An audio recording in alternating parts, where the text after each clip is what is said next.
Sounds like Mike Brown is ready to build around Joe Burrow this offseason. A few minor pieces of news to hit, and then a mailbag on today's Locked On Bengals. You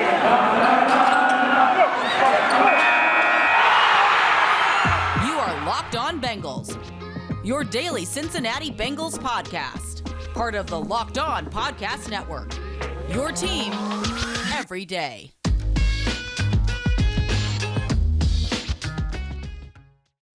What up, Bengals fans, and welcome to another episode of the Locked On Bengals podcast. I'm your host, Jake Liscow.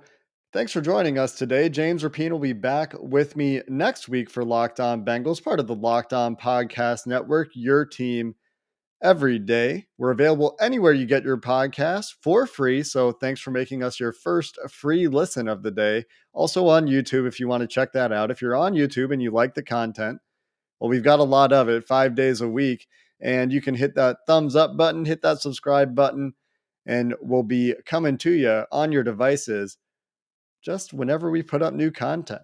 Today, we're going to do a mailbag on the Locked On Bengals podcast, but there are a few quick news items that I wanted to hit first.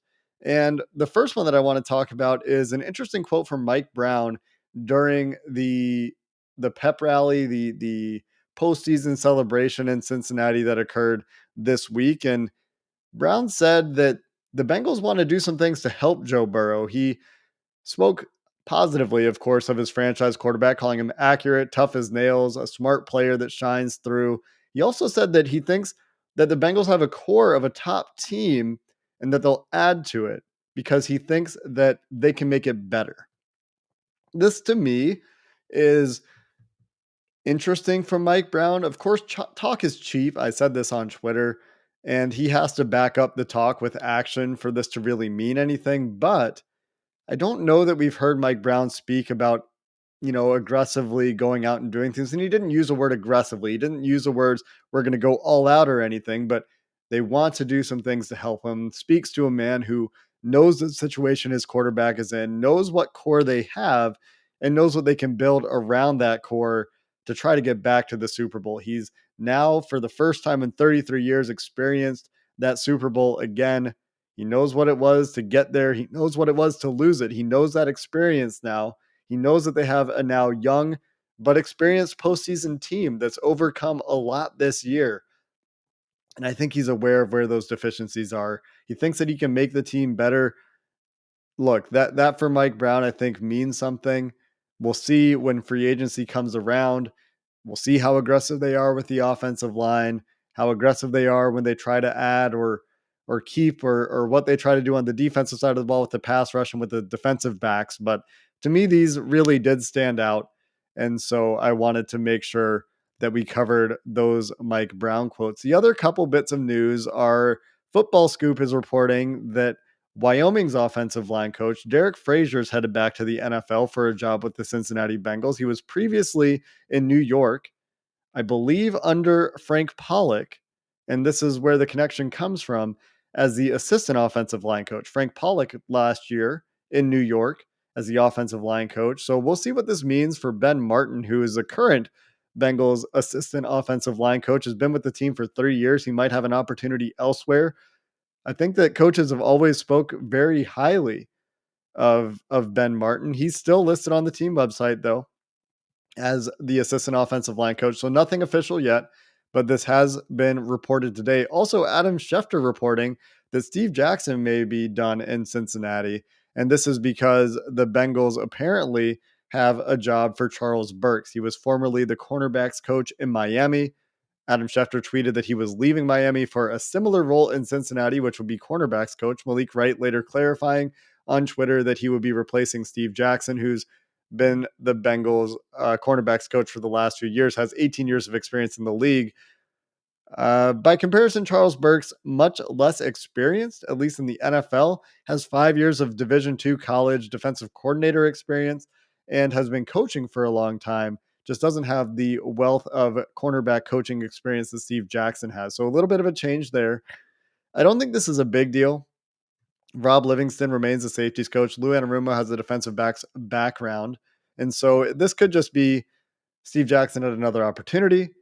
it could be some philosophical differences and they wanted to go a different direction. Not exactly sure, but I don't think that either of these coaching changes are terribly significant. And when you go back to the offensive line and Derek Frazier, who was previously in the NFL with Frank Pollock, you can understand why maybe Frank Pollock would want to go back to a guy that he's worked with, or maybe they're just adding to the building. Maybe they're just adding additional staff. Not clear what's going on yet with Ben Martin, and nothing officially announced by the team. So some of this still in the air a little bit, but this was all news on Thursday evening. So just wanted to start there before we get into the mailbag because, news happens and we like to cover the news here on Locked On Bengals. We are going to get into the mailbag. And the first question is a quick one. So we're going to start with it now. Jeff Johnson at Jeff_Johnson73 asked, do you think Jonah Williams has played well enough to deserve having his fifth-year option picked up? And will the Bengals organization actually do it? So I went and looked at first-round option prices on overthecap.com.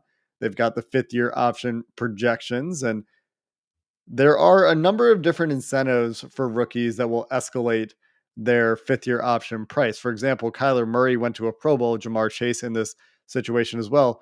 And for Kyler Murray, as a multiple Pro Bowler, instead of a basic fifth-year option, which for the first overall pick would have been $18.7 million or so, his fifth-year option will cost the Arizona Cardinals $28.6 million. So there's a significant escalator there, $10 million escalator or so for going to multiple Pro Bowls. Jonah Williams hasn't qualified for any of the incentives that would bump the fifth-year option up. So the basic fifth-year option for Jonah Williams, the 11th overall pick at an offensive line position, will be $11.6 million, which is relatively modest for a starting offensive tackle in the NFL.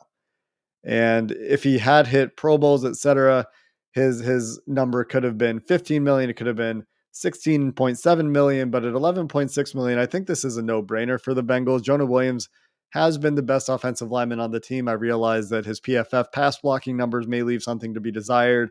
He didn't take necessarily the step that you would have liked to have seen this year, but this was his first full season.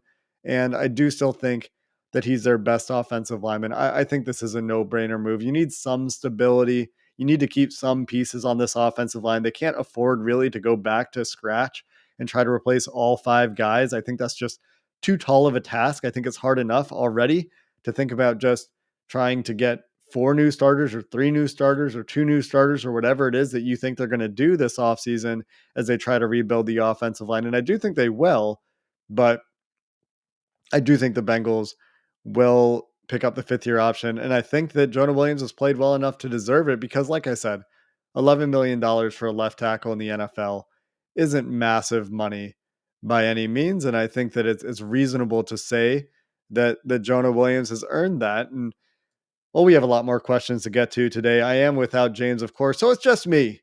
We don't have James' electric energy from those Built Bars. We'll be back into the mailbag here in just a minute. But this episode is brought to you by BetOnline.net. Football season is over, unfortunately, but we're into the offseason, which means we're going to have draft props soon.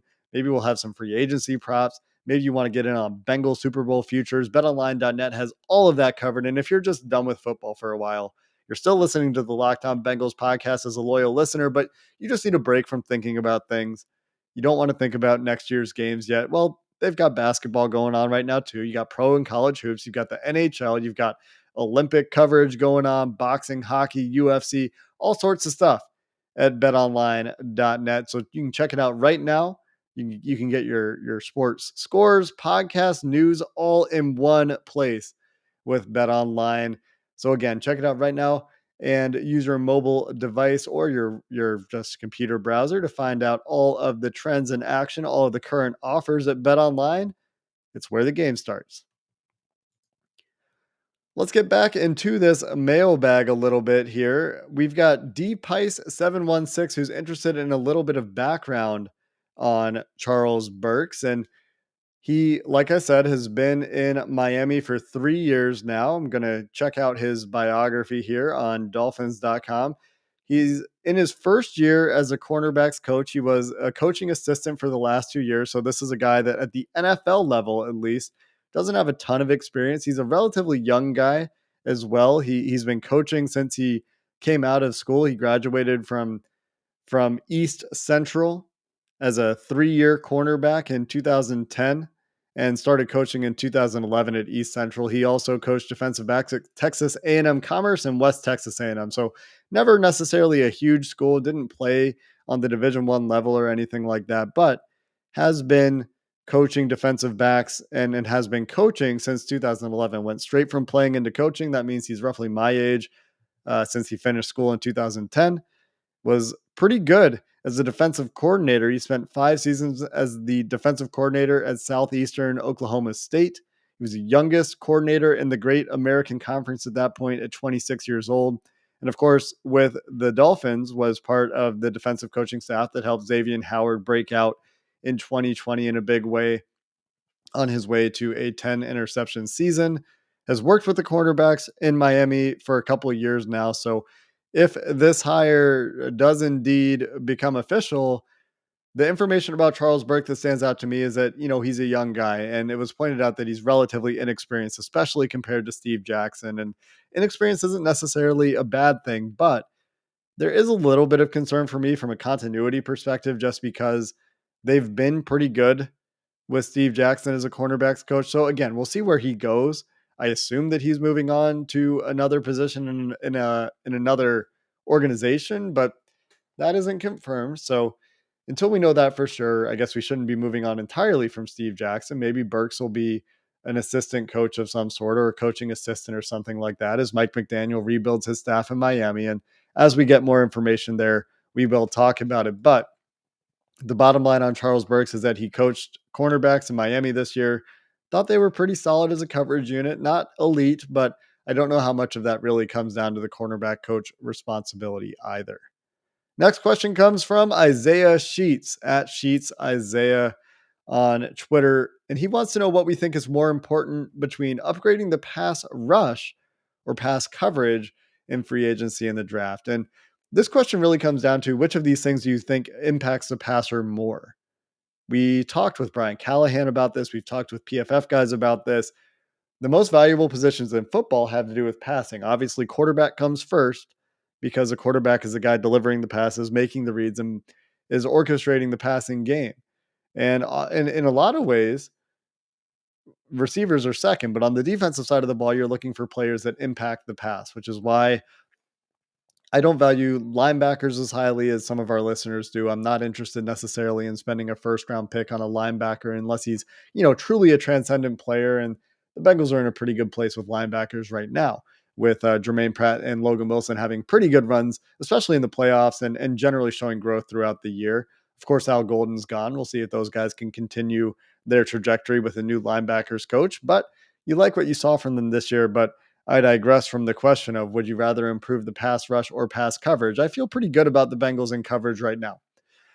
However, the data would tell you that covering guys is more important than the pass rush in a vacuum. And this is kind of evident at times this year, I would say, when you watch this team, because outside of Trey Hendrickson, they didn't necessarily have guys that created a ton of pressure on their own. Larry Ogunjobi, of course, flashed. Sam Hubbard was very productive. DJ Reader, fantastic player, love him. And run defense was, okay as a pass rusher, is a versatile guy, as he would like to say, as he told me on media availability day last Friday before the Super Bowl. And BJ Hill, you hope you get him back. We'll see about Larry Ogunjobi, but neither of those guys are Geno Atkins.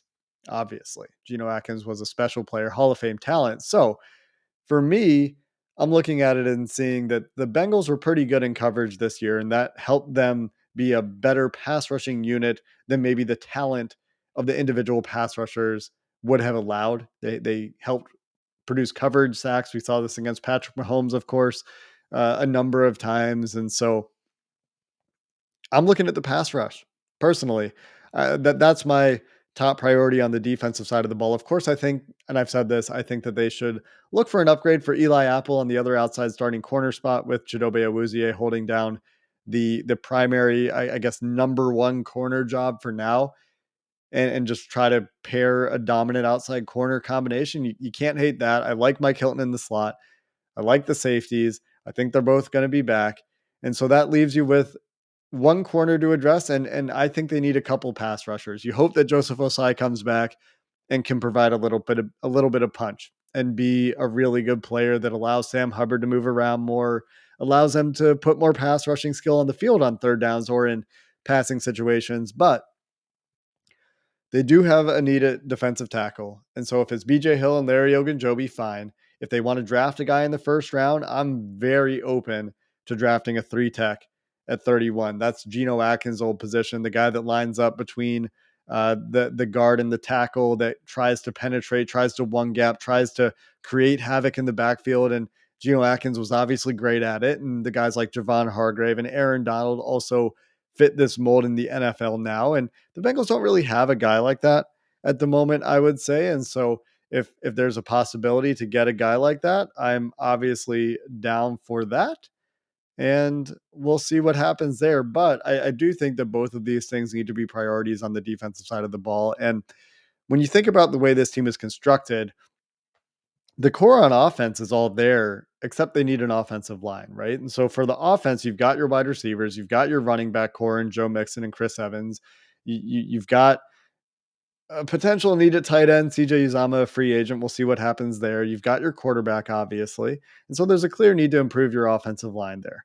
You're going to dedicate some offseason resources to the offensive line. We've talked about it. We're going to talk about it. Offensive line, no way around it, needs to be better. Joe Burrow needs to be better with pressure. Offensive line also needs to be better, whatever. Now, if they address that in free agency, which would be my preference, I think right now, maybe you draft a guy as well, because you need to get some guys that can step in and play right away.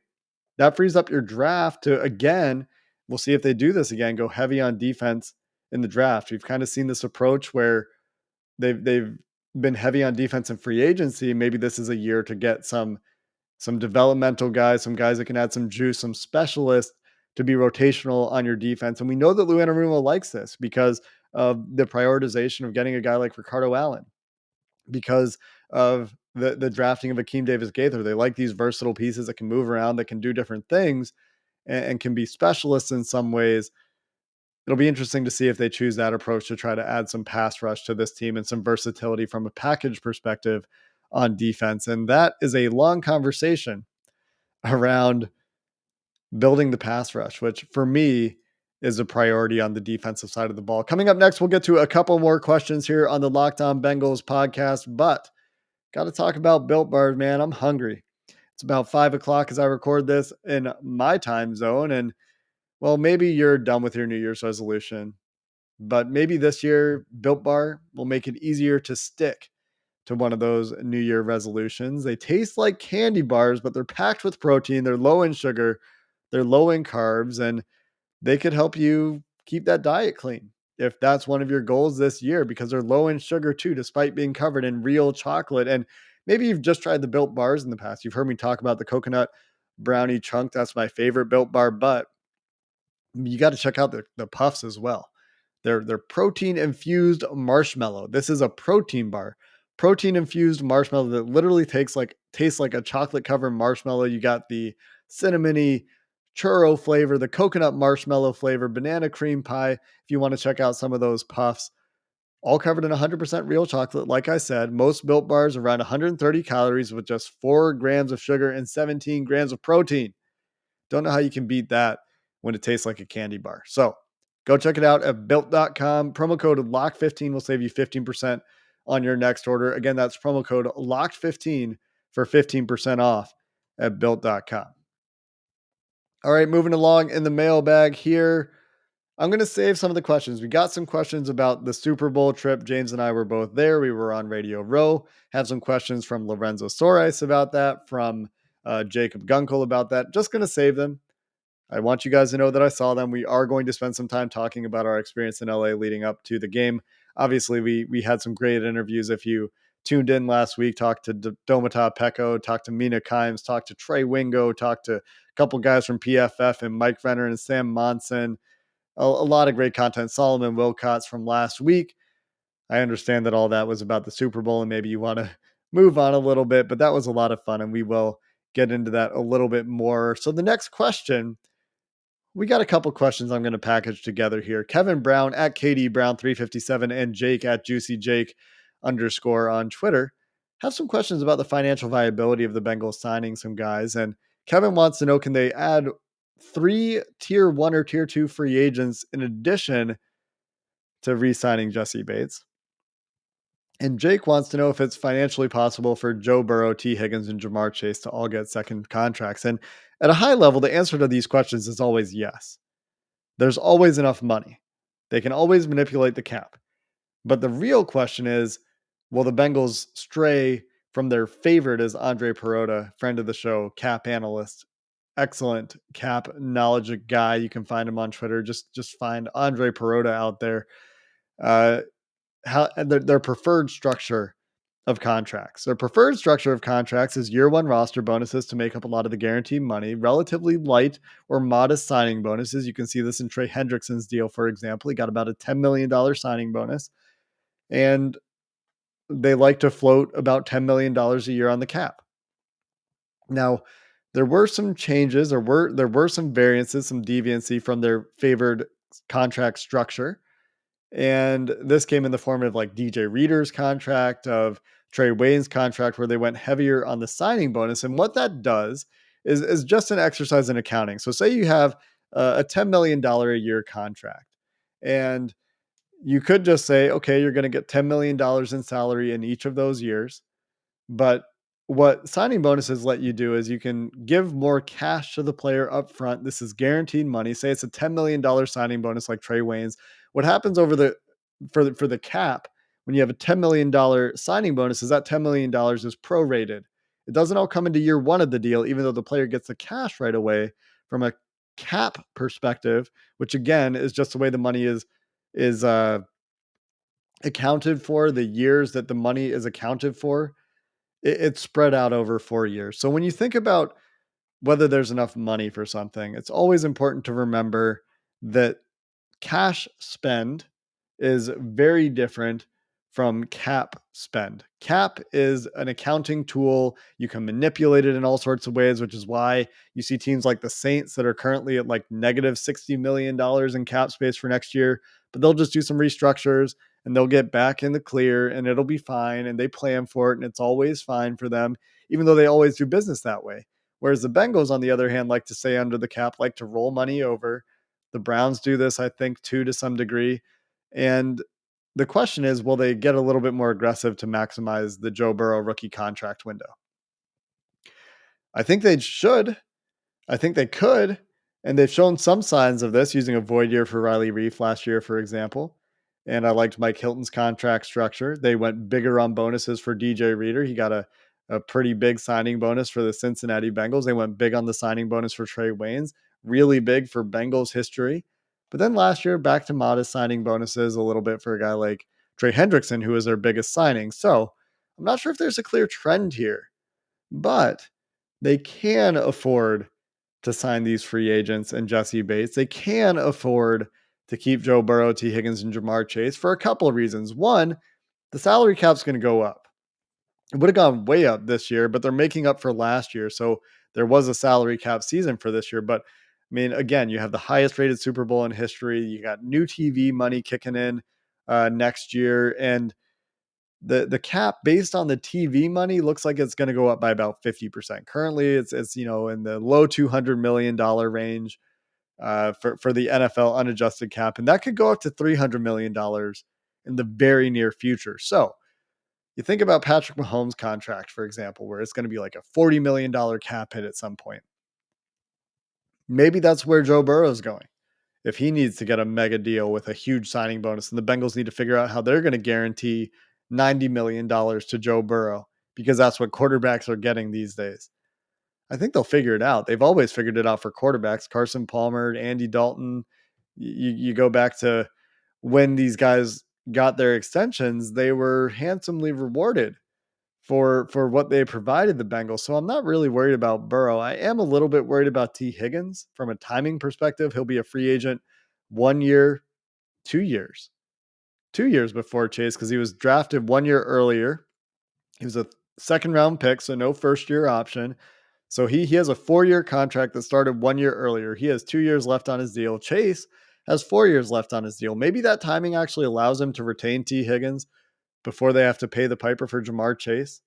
And maybe they can do an early extension with some of these guys to try to see if they can swing a team-friendly deal by giving these young players a little bit more money a little bit earlier in their career. But the bottom line is, to me, it's always possible, but it will require the Bengals potentially to be a little bit creative and to figure out how they're going to structure these contracts such that they can afford all the pieces. I think I said last year I thought they could have been more aggressive in their structures of the deals they gave out. I thought they could have shoehorned a couple other offensive linemen in there by getting a little bit more creative, or not creative, but aggressive with their contract structure. They didn't do it as much, and so we'll see how they go this year with the way Mike Brown is talking about approaching this offseason.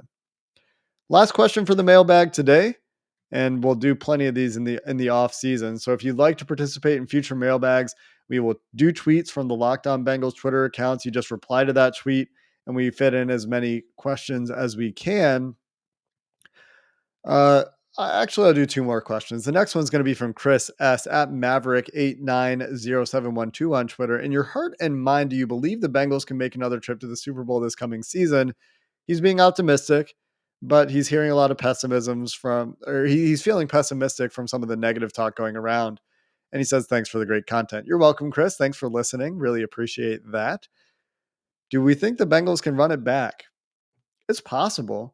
We've talked about this. There are a couple things that need to happen. One, the Bengals need to have another good run of health. The teams in the Super Bowl are always, generally speaking, the healthiest teams in the NFL.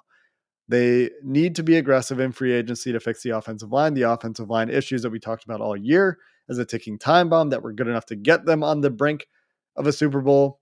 If it's a little bit better, maybe that's a one Super Bowl instead, right? And so they need to do some things in the offseason, improve the pass rush, build the offensive line. Joe Burrow gets another year of experience. He's not rehabbing all offseason, although it sounds like he'll have some rehab to do on that MCL sprain that he suffered in the Super Bowl.